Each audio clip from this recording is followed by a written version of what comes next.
Rádio Rio de Janeiro, a emissora da Fraternidade, passa a apresentar Luz na Penumbra, programa que leva ao seu coração a mensagem da doutrina espírita.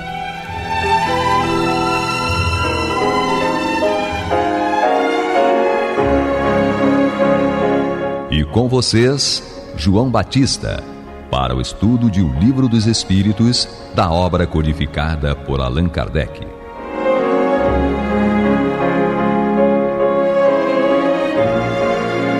Papai do céu nos guarde, nos abençoe. Louvado seja nosso Senhor Jesus Cristo, e que possamos fazer do tempo esta dádiva que nos é dada de maneira igual para todos nós, um recurso a mais, para que a nossa caminhada seja a cada dia mais firme e consistente na conquista dos valores morais e espirituais que nos levarão à verdadeira felicidade. Hoje temos a presença de Américo Nunes. Olá, querido irmão, querida irmã, membro dessa grande rádio, a Rádio Rio de Janeiro, Rádio da Fraternidade. Sejam todos muito bem-vindos a mais um Luz na Penumbra. Temos o Leir. Caros irmãos, queridos amigos, sejam sempre dias felizes de muita harmonia e muito amor em seus lares. Mas se interessem pelo Espiritismo, estudem profundamente esta realidade espiritual. Temos aqui conosco também os meus olhos de safira. Um prazer enorme estarmos aqui de volta e que seja o estudo a nossa alavanca de progresso. A Angélica, a dona dos olhos de safira, os olhos de safira já viraram uma alcunha, não é? É. A vantagem é que vocês não estão vendo, eu estou vendo aqui. Desculpa, Angélica, mas o negócio é o seguinte, a gente fala assim, eu tenho, você não tem. É bem coisa de criança, não é? Que faz isso. É isso aí. Vamos hoje estudar as perguntas do 219 e 220 de O Livro dos Espíritos. Vocês vão ver que tem muito material contido nessas duas pequenas perguntas. Angélica. Vamos então iniciar. Questão 219. Qual a origem das faculdades extraordinárias dos indivíduos que, sem estudo prévio, parecem ter a intuição de certos conhecimentos, como das línguas ou do cálculo e outras coisas mais, né? E os espíritos respondem: lembrança do passado, progresso anterior da alma, mas de que ela mesma não tem consciência. De onde queres que venha tais faculdades? O corpo muda, mas o espírito não muda, embora troque de vestimenta. E aqui ele está nos lembrando, né, de que nossas experiências, elas são, e tudo que a gente estuda, aprende, né, elas ficam gravadas na nossa mente, no espírito, não no corpo. O corpo, ele é perecível, ele acaba, é uma roupagem, mas o espírito permanece. E essas lembranças, essas coisas aprendidas, elas ficam e vêm à tona no momento em que é necessário ou não. E no estudo passado, nós fechamos com a questão de você dar sucessão a uma encarnação, ou seja, você desencarnou hoje e reencarna amanhã, continuando a sua experiência anterior. E isso tudo é muito relativo e vai depender muito das nossas necessidades. E nesse especial de lembrar do que a gente foi, do que a gente fez, a nossa profissão, os nossos talentos, eles também são, como é que se diz, mudados, ou seja, se na outra encarnação eu fiz, por exemplo, nessa encarnação eu estou fonoaudióloga, na próxima eu posso vir, mas não ser fonoaudióloga, não há essa necessidade, mas eu posso lembrar de alguns procedimentos, de alguns comportamentos que eu utilizava, por exemplo, para salvar um paciente, ou para estimular um paciente, ou para resolver um problema de engasgo de um paciente. E aí eu posso utilizar na minha vida atual, sem necessariamente ser a fonoaudióloga que hoje eu sou. Isso acontece também com alguns mestres, né, de obra,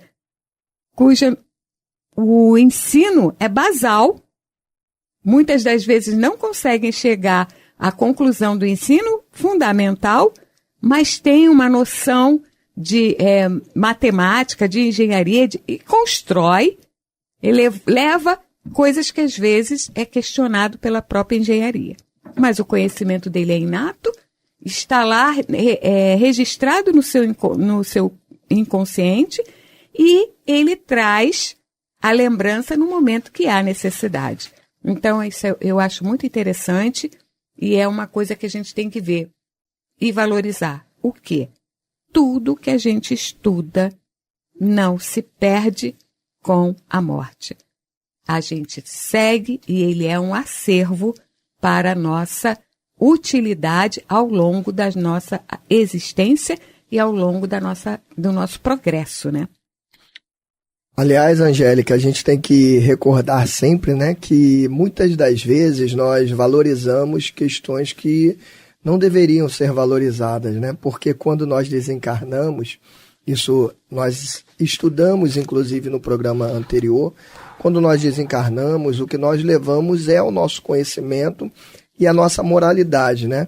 O Espiritismo costuma tratar como as duas asas do ser humano. Para que a gente possa decolar, alçar voo, nós temos que ter duas asas bem desenvolvidas. A asa da intelectualidade e a asa da moralidade, né? Se eu desenvolvo demais a moralidade, mas não desenvolvo a intelectualidade, eu tenho aquela vontade de ajudar imensa, mas às vezes eu não tenho condições, não tenho conhecimento para ajudar. E se eu desenvolvo demais a intelectualidade e não desenvolvo a moralidade, aí é um verdadeiro perigo, porque pessoas extremamente inteligentes, isso não tem a ver com a moralidade, não necessariamente tem a ver com a moralidade. Pessoas extremamente inteligentes que não desenvolveram a moralidade são capazes de utilizar essa inteligência para criar verdadeiras catástrofes. Então, nós precisamos nos empenhar em desenvolver a nossa moralidade e a nossa intelectualidade, porque isso tudo vai para outras vidas. É exatamente por conta disso, e esse é o nosso 219, que há pessoas que já nascem nessa vida e falam: puxa, eu não consigo entender matemática de jeito nenhum. E você aí, querido ouvinte, já passou por isso? Ou então eu não consigo entender história. No meu caso era história, eu não conseguia de jeito nenhum. Li o mesmo livro 10 vezes, não ficava nada na minha mente. E eu conseguia entender a matemática. Parece que eu já nasci sabendo aquilo ali. E as outras matérias eram um verdadeiro terror. Por quê? Muito provavelmente porque em encarnações anteriores, ou reencarnações anteriores, eu já estudei aquilo. E o que a gente leva para ou o que a gente tem que trazer para essa nossa vida, desse conhecimento, de eu saber que tudo aquilo que eu faço nessa vida vai ficar para outras. Então eu preciso desde já utilizar a minha vida para desenvolver intelectualmente e moralmente desde a criança. Nesse sentido, eu queria até indicar para os nossos irmãos ouvintes da Rádio Rio de Janeiro, não tem nada a ver com a gente, não é marketing, a gente não ganha nenhum centavo com isso, mas é de indicar um desenho que se chama Daniel Tigre.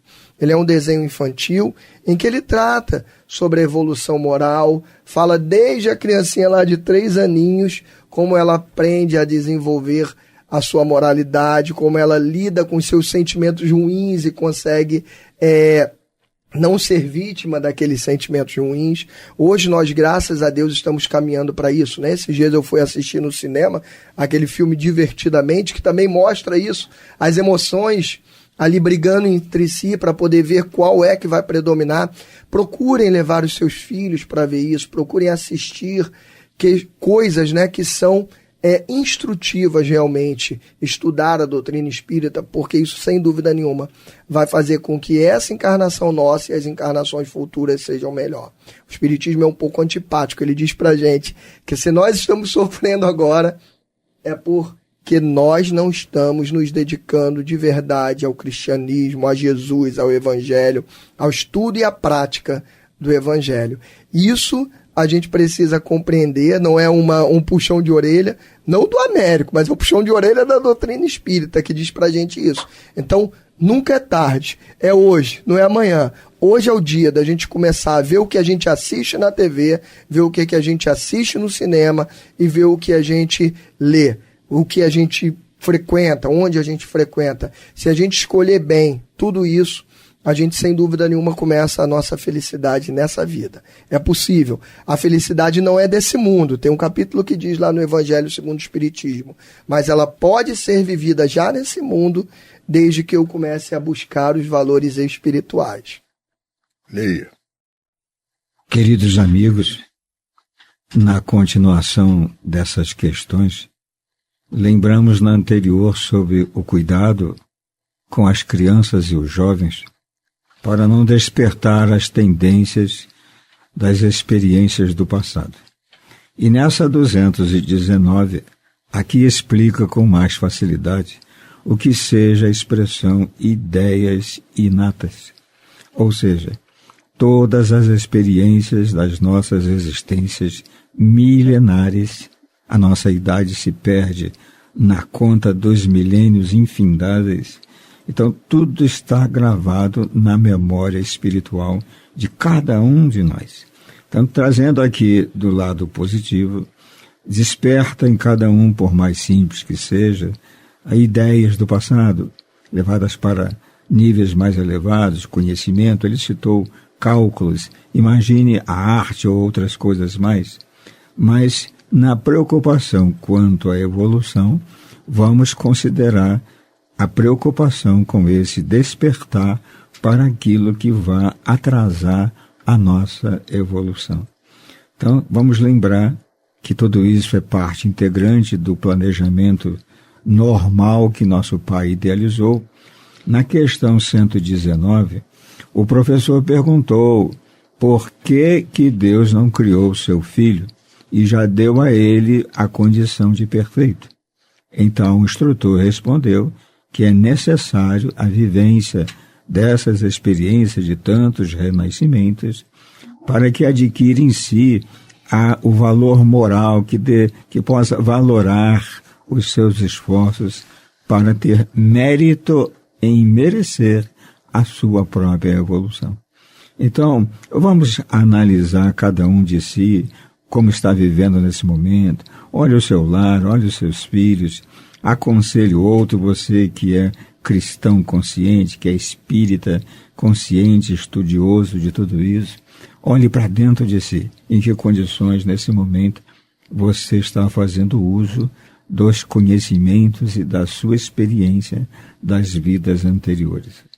Vamos então à nossa vinheta. Você está ouvindo pela Rádio Rio de Janeiro o programa Luz na Penumbra, com o estudo de O Livro dos Espíritos, na apresentação de João Batista. Na questão 220, Kardec pergunta assim: mudando de corpo, pode o espírito perder algumas faculdades intelectuais, deixar de ter, por exemplo, o gosto das artes? Resposta: sim, se corrompeu a sua inteligência ou a utilizou mal. Além disso, uma faculdade qualquer pode ficar adormecida durante uma existência inteira se o espírito quiser exercitar outra, que com ela não guarde relação. Nesse caso, permanece em estado latente para ressurgir mais tarde. O que a gente aprende no Espiritismo? Que tudo aquilo que nós aprendemos em uma determinada encarnação, aquilo não some, aquilo fica registrado no nosso cérebro perispiritual, ele fica lá guardado no nosso perispírito. Essa lembrança não some, essa capacidade, essa habilidade não some. Agora imaginem que eu numa determinada vida fui engenheiro, e aí eu na outra vida eu já sei ser engenheiro, você de novo, o que eu aprenderia, né, das outras profissões? Ou eu sou pedreiro nessa vida, e aí eu vou vir a outra como pedreiro, o que eu aprenderia?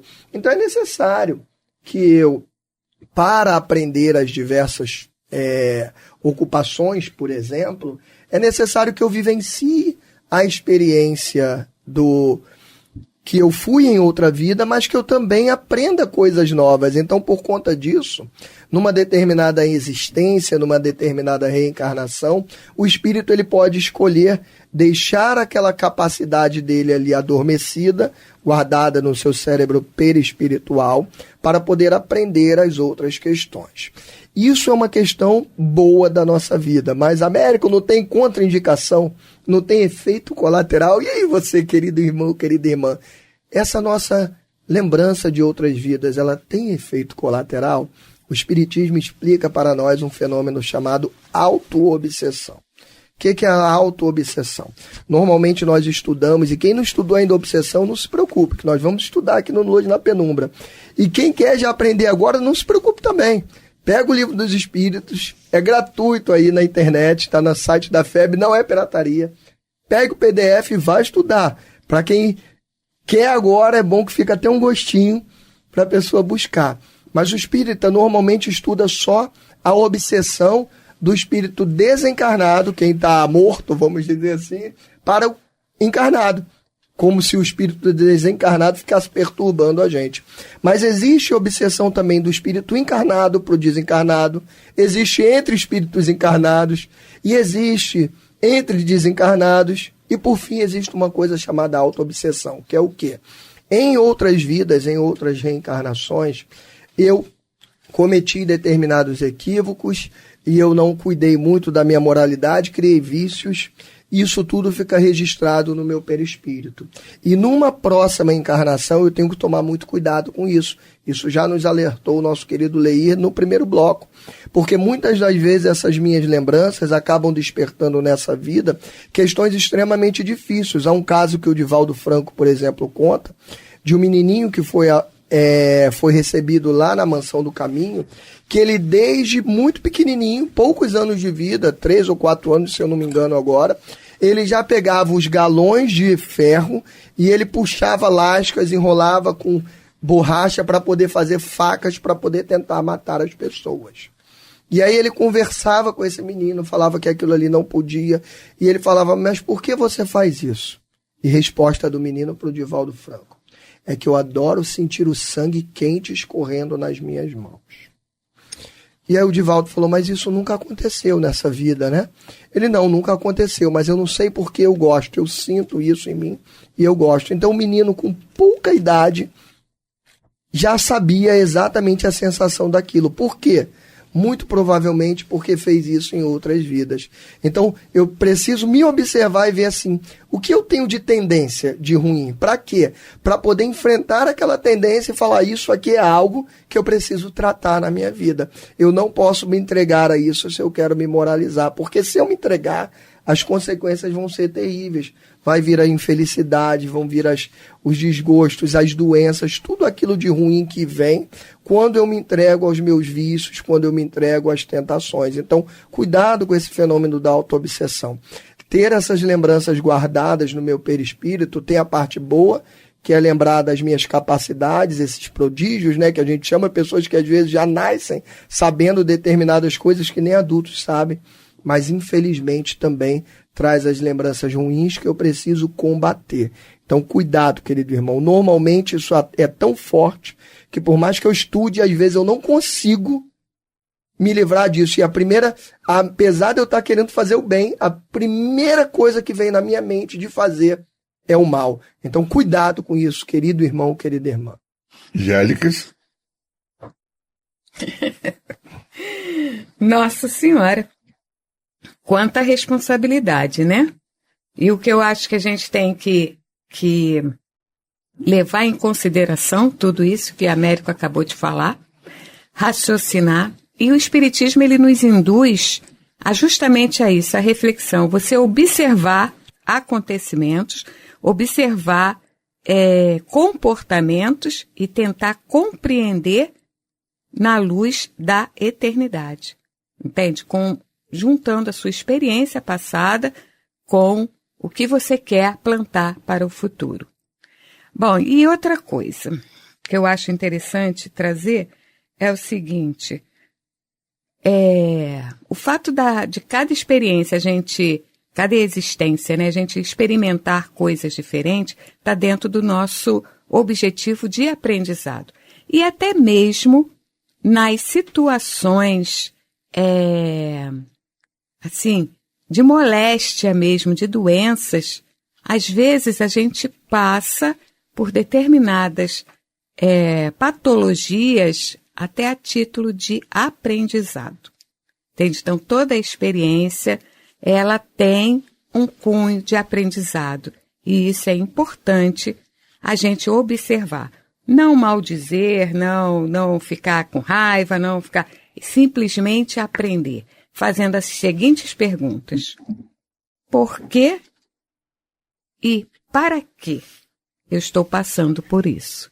Seja em qualquer sentido da nossa vida. E aí a gente vai ver que algo está relacionado a fatos já acontecidos e outros pode ser um aprendizado e uma preparação para uma experiência futura.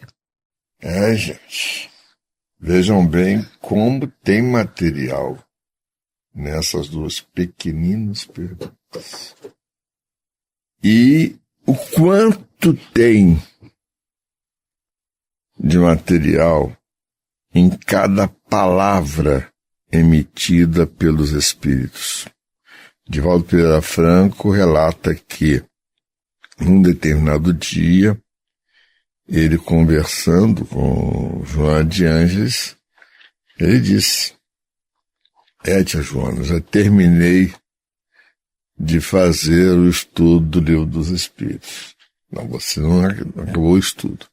Você acabou de ler as perguntas todas em profundidade. Mas você não estudou. Nós vamos começar a estudar agora.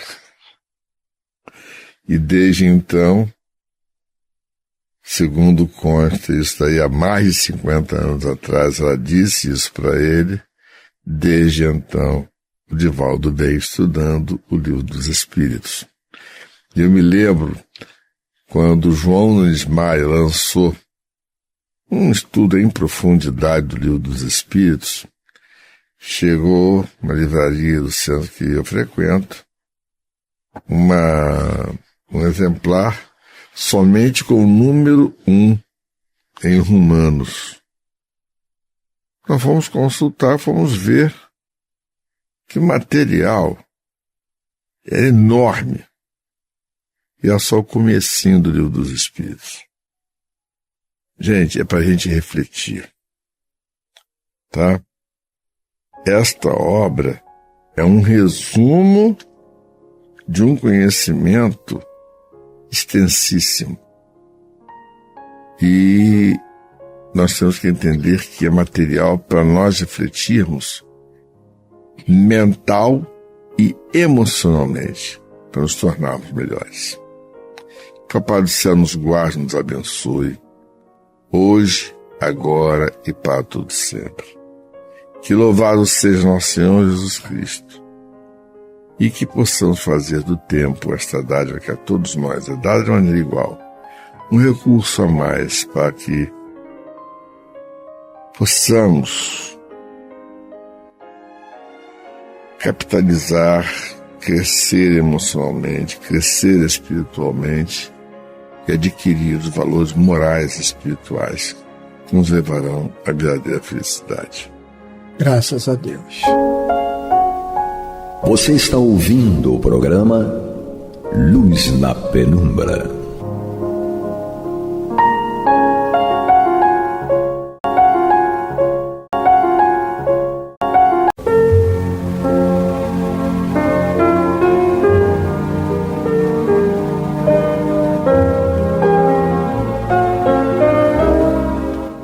Rádio Rio de Janeiro está levando ao seu lar e ao seu coração a mensagem consoladora da doutrina espírita, através do programa Luz na Penumbra.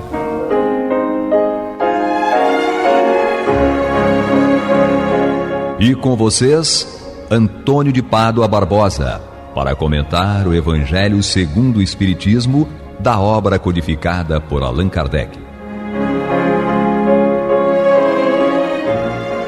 Boa noite, minhas amigas, meus amigos. Estamos de volta aqui ao programa Luz na Penumbra, no qual nós comentamos o Evangelho segundo o Espiritismo de Allan Kardec. Estamos nesse capítulo 11, Amar o Próximo como a Si Mesmo.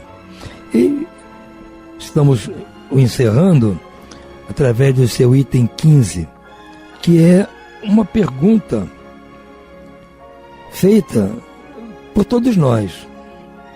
Deve-se expor a vida por um malfeitor? Quem vai nos responder é Lamennais, em Paris, 1862. Então Kardec amplia aqui a pergunta para então Lamennais responder. Um homem se acha em perigo de morte. Para o salvar, outro tem que expor sua vida por ele. Sabe-se, porém, que aquele homem é um malfeitor e que, se escapar, poderá cometer novos crimes. Apesar disso, o outro deve arriscar-se para o salvar? É uma pergunta que sempre passou pela cabeça de nós todos. Porque nós estamos aqui nesse capítulo, o capítulo todo tratou de amarmos o próximo, praticar caridade com o próximo, ajudar o próximo naquilo que ele mais precisa, independente de quem seja. Como Cristo disse, e nós vamos estudar no capítulo seguinte a este, devemos inclusive praticar isso com os inimigos. Agora, a gente pergunta, mas se essa pessoa que está lutando, nós temos condição de salvar sua vida. Então, vamos dizer, puxa, que maravilha, você vai salvar a vida do seu próximo. É o que ele tem bem mais precioso, que ele tem a vida. Ele, não é questão de comida, não é questão de roupa, não é questão disso, dinheiro para isso, para aquilo. Não é um conselho moral, não é disso que ele precisa de salvar a vida. Então, se você vai salvar a sua vida, caridade suprema. Mas tem um porém. Qual é? Ele é um criminoso.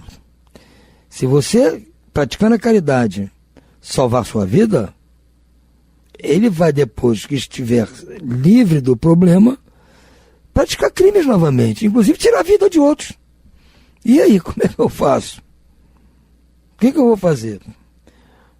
Essa pergunta vai ser respondida aqui pelo nosso irmão Lamennais, em Paris, 1862. Diz o seguinte: esta é uma questão muito grave e que naturalmente se pode apresentar ao espírito. Responderei de acordo com o meu adiantamento moral, já que se trata de saber se se deve expor a vida mesmo por um malfeitor. Olha só a responsabilidade e a humildade desse espírito. Ele está dizendo, esta é uma questão muito grave. Naturalmente, você pode apresentar um espírito. É uma questão grave que você apresenta para um espírito responder. Ele diz, olha, eu vou responder de acordo com o meu adiantamento moral. Ele está dizendo isso, olha, no meu nível de moralidade, é a resposta que eu tenho. Pode ser que eu tivesse, quando eu tiver um nível superior de moralidade, a minha resposta seja outra, eu não sei. Também, se eu tivesse um nível de moralidade inferior ao que eu estou hoje, a minha resposta também pudesse ser diferente. Então, eu respondo por mim dentro do meu nível moral. É isso que ele está fazendo, está sendo super honesto. Aliás, nós sempre deveríamos responder as questões com essa premissa. Eu vou responder a você dentro daquilo que eu sei, moralmente e intelectualmente. Então, dentro do meu nível intelectual e moral, a resposta é essa. Se no futuro o meu nível melhorar, aí minha resposta pode ser a mesma ou pode mudar. Eu gostei muito dessa premissa que ele fez aqui. O devotamento é cego, socorre-se um inimigo. Deve-se, portanto, socorrer o inimigo da sociedade, numa palavra, um malfeitor, ou outra coisa. Jesus disse que nós devemos amar o inimigo, nosso inimigo, aquele que nos ofende, aquele que nos atraiçoa. Tá bom, mas agora não se trata do meu inimigo que faz mal a mim. É uma pessoa que é um inimigo da sociedade. Ele é um inimigo de todos. Ele causa danos a todos. Ele pode matar qualquer um, pode roubar qualquer um, pode estuprar qualquer uma. Então, é um caso a pensar. A Mené está sendo muito cuidadoso aqui na sua resposta. Julgais que é somente a morte que se arranca esse infeliz? É talvez toda a sua vida passada. Imaginai que nos rápidos instantes que se lhe arrebatam os derradeiros minutos de vida, o homem tenha perdido volta ao seu passado, ou que antes este se ergue diante dele. Olha, ele está sendo muito justo aqui, o Lamennais. Está fazendo indagações que nós normalmente não pensaríamos nelas. Ele diz assim, veja bem, se você julga que se você salvá-lo, você está só livrando daquela morte, você vai salvar, ele está morrendo, você vai salvá-lo. Você pensa que você está só fazendo isso, quer dizer, tá bom, eu vou salvar a vida dele, ele veio da morte. Não é bem aí, não é só isso não. É talvez toda a sua vida passada. Você está salvando não só daquele momento de morte, mas de toda a vida pregressa dele, que, vamos combinar, se ele era um malfeitor, não foi uma vida lá muito cristã. Imaginai que nos rápidos instantes que lhe arrebatam os derradeiros minutos de vida, quer dizer, vamos imaginar que nesses instantes que ele está sendo arrebatado, sua vida está sendo arrebatada, o homem perdido volta ao seu passado, ou que antes esse ergue diante dele, ou seja, esse homem que ele chama homem perdido, vai morrer, está lá, naquele fração de segundos, ele volta no seu pensamento ao passado, à sua vida passada. Ou então, esse passado se ergue diante dele, naquele segundo. Esse tipo de tempo não é igual ao nosso tempo. No átimo de segundo, que no passado dele, tudo que ele fez de errado, aquilo volta no pensamento dele. A morte talvez lhe chegue cedo demais. A reencarnação poderá ser terrível. Então, se ele morrendo ali, de repente, não é isso que vai resolver o caso dele.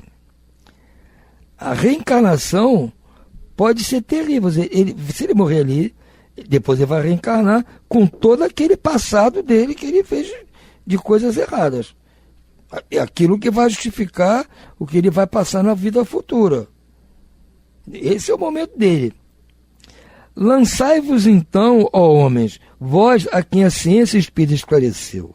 Lançai-vos, arrancai a sua danação. E talvez esse homem que teria morrido a blasfemar se lançará nos vossos braços.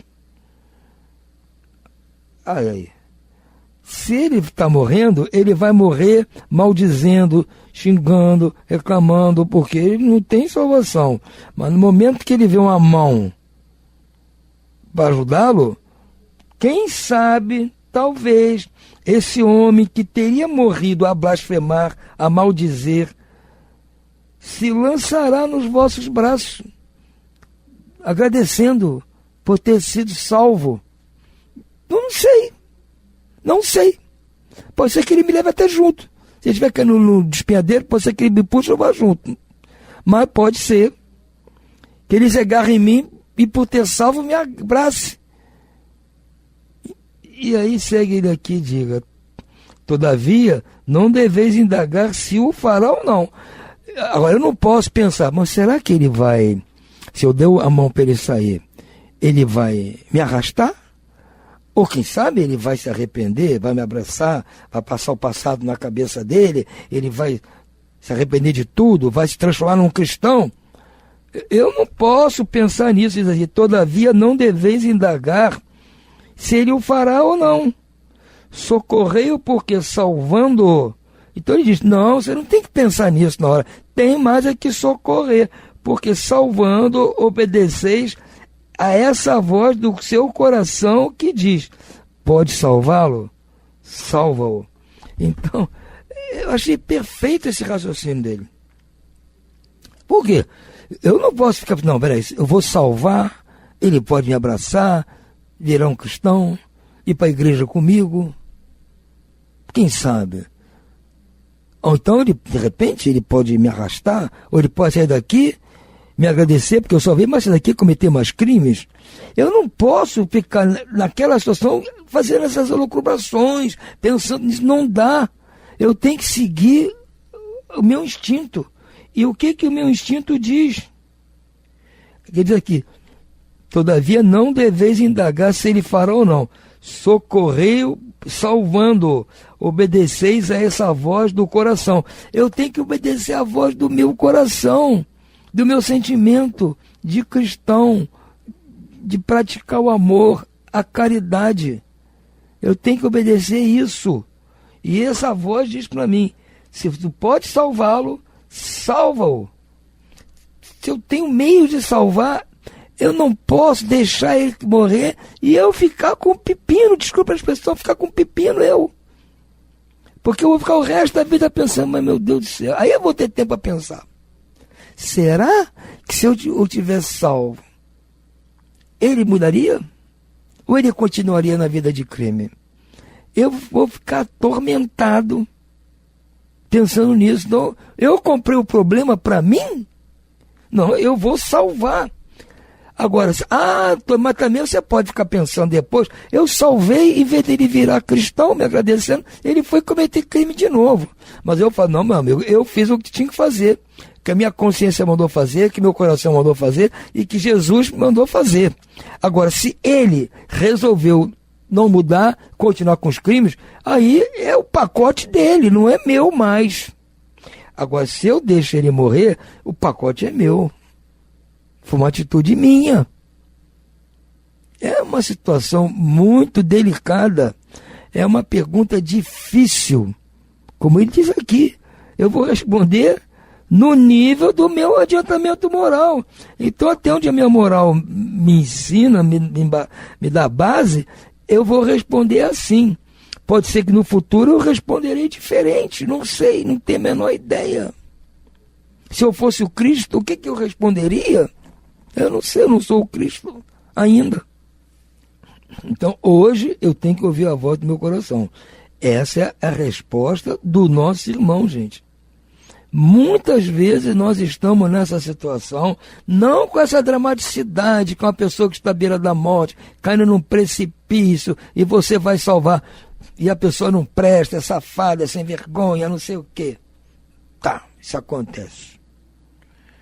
Mas é difícil de acontecer. Agora, o que pode acontecer para nós é uma pessoa que vem nos pedir ajuda para alguma coisa, nós temos condições de ajudar, mas nós ficamos julgando se essa pessoa merece ou não ajuda.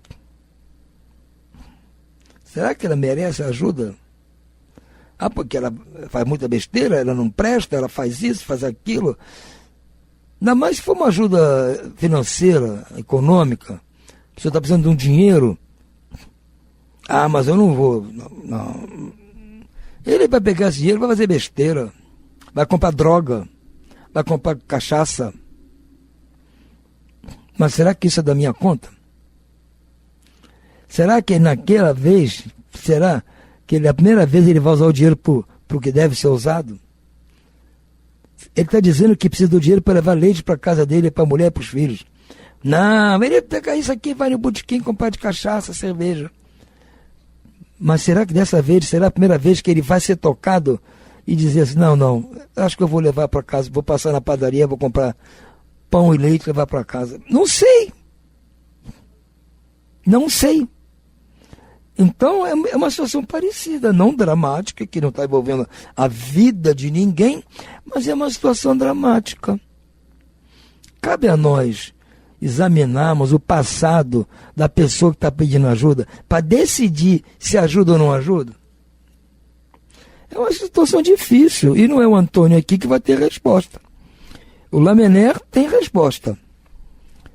Dentro do nível, como ele diz aqui, moral dele. Dentro do adiantamento moral dele, ele tem uma resposta. O Antônio, com certeza, tem um adiantamento moral inferior ao dele. O Antônio pode pensar diferente. Mas nós estamos aqui estudando o Lamennais. O que o Lamennais faria nessa hora? Pelo que ele falou do criminoso, com certeza ele ia ajudar a pessoa, independentemente do que ela faria com aquele dinheiro ou com aquela ajuda. Pode ser um emprego. Tem gente que já aconteceu isso comigo. A pessoa vinha pedir um emprego que estava passando muita necessidade e tal, e tal, e tal, e tal. Aí você vai, Antônio, você trazer esse cara para cá, esse cara já aprontou aqui na firma tal, a gente vai ter problema. Você vai, mas cara, ele está sem trabalhar não sei quanto tempo, está sem dinheiro, a família dele está passando necessidade. Como é que vão fazer? E a gente está precisando de uma pessoa. Ah, mas você vai... Tem que botar e ficar vigiando. Eu não vou agora ficar decidindo pelo passado. Ele está precisando aqui. É claro, quando você examina, são vários candidatos a uma vaga no emprego, não, mas você examinar o currículo vitae de cada um e ver aquele que mais é adequado à vaga que você tem, ao trabalho na empresa. Isso é o certo. Mas há esses casos extremos que a pessoa vem te pedir porque está desesperada, precisa do emprego. Você não tem nem vaga, às vezes. Você não tem a vaga. Mas a pessoa está precisando, se propõe a fazer qualquer serviço. E a gente tem que ver. E tinha que fazer. E agora ficava tomando conta. A gente fazia um sermãozinho antes. Fulano, você quer? Tá. Só temos esse tipo de trabalho aqui. É um trabalho, é o pior trabalho que tem aqui na firma, na fábrica. Ninguém gosta de fazer esse trabalho. E aqueles que já fizeram, por um tempo, foram promovidos para uma coisa melhor, porque não gostavam disso aqui. Você vai ter que fazer. Ah, mas eu topo qualquer parada. Tudo bem, mas não pode reclamar que o trabalho é isso, que o trabalho é aquilo, que você não aguenta, chega atrasado porque estava cansado, porque trabalhou muito. Não dá. Vai rodar. E acontecia. Passava 1, 2 meses, começava a reclamar, quer dizer, aprontar as coisas que aprontavam nas outras empresas. Aprontavam. Aí você era obrigado a dizer, olha, a chance foi dada, mas você não aproveitou, você não quer aproveitar, infelizmente. Tem mais gente aqui disposta a pegar esse seu trabalho que você não está executando a contento. Então, a fábrica não pode ficar sem um trabalho, essa pessoa que fazer esse trabalho todo dia. Troca. Mas a gente, na hora que ele vem pedir, vamos dar um emprego, vamos fazer. Eu vou decidir quem merece, quem não merece. Eu tenho que dar a chance, mas aqui, alguma coisa me diz, tem que dar a chance a ele. Porque eu não posso ir amanhã ver a notícia que o cara suicidou, matou a família porque estava com fome e negaram emprego a ele. Eu vou dormir com isso? Eu vou ficar como? Eu vou fazer a minha parte. Tomar todos os cuidados, é claro. Me precaver de alguma coisa que possa fazer. Mas eu não posso negar a pessoa aquela ajuda. Porque é muito fácil para nós praticar aquela caridade simples. Juntar umas cestas básicas para distribuir aqui, distribuir ali. Isso, gente, é muito importante, sem dúvida, mas isso é uma coisa quase que impessoal. Você nem tem ideia, às vezes, da pessoa que vai receber aquilo. Você fez com o maior amor, com o maior carinho, com sacrifício financeiro seu, muitas vezes, para ajudar diversas famílias e tal, beleza, mas é impessoal. Agora, há casos em que a caridade sua é pessoal, é específica, é direta a uma pessoa. Se essa pessoa necessita, ela é do bem, você vai fazer com o maior carinho. Agora, se ela não é do bem, ela é mais ou menos do bem, você já fica assim com o pé atrás, e se ela é do mal, como é que você vai fazer? Lá na distribuição que a gente faz, às vezes, uma comunidade carente, as moças lá que recebem, às vezes uma fala, fulana, o senhor está dando a cesta para ela? Todo mundo tem a cesta básica aqui. Ela chega lá na nossa comunidade, vende a cesta, pega o dinheiro para comprar cigarro, comprar bebida. Aí os meus colegas falam assim, não, então a gente vai fazer o quê? Tirar ela da lista? Não, eu falei, não vou tirar da lista. Nós demos a cesta básica com comida, mantimento para ela comer. Ela veio com esse objetivo aqui, nós cumprimos o nosso objetivo. Agora, se ela depois que recebeu essa cesta, ela não faz o uso correto, ela faz mau uso, aí foge ao meu controle. O que eu não posso é negar a cesta a ela e eventualmente tem gente na casa dela precisando daquilo. Se ela chega lá e não dá para eles, é ela que está cometendo o erro. Levou a cesta, vendeu e não levou para casa, para a família dela. Agora, se eu nego, sou eu que estou cometendo o erro. Eu expliquei para meus amigos lá, disse, não, senhor, não vamos tirar não. Nem vamos tocar no assunto, porque isso é disse-me-disse. Eu não tenho nem certeza se acontece isso mesmo. Não sei. Eu não posso julgar. Eu estou falando desses casos mais simples, porque graças a Deus, eu acho que conosco não vai acontecer da gente estar na decisão lá, se salva ou não salva a vida de um criminoso. Eu acho que Deus vai nos poupar dessa. Mas em menor escala, eventualmente, pode acontecer conosco. Vamos pensar nisso, gente, e qualquer dúvida que tiver, leia de novo essa mensagem do irmão Lamenera aqui, para reavivar as coisas do nosso coração. Por hora, vamos ficando por aqui. Uma boa noite a todos e muita paz.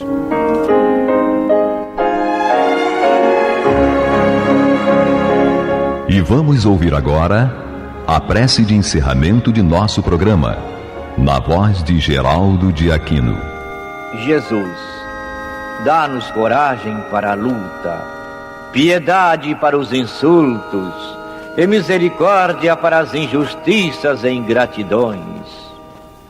Limpa nossa alma de inveja e ambições mesquinhas, de ódio e de vingança o nosso caminho. E que dentro em pouco, ao recolher-nos de novo ao calor do nosso leito, para que o sono nos dê a paz e o esquecimento das tristezas humanas, possamos sentir, Senhor, no mais íntimo de nosso ser, a doçura indefinível do Teu amor e a grandeza incomparável da Tua divina presença. Que assim seja.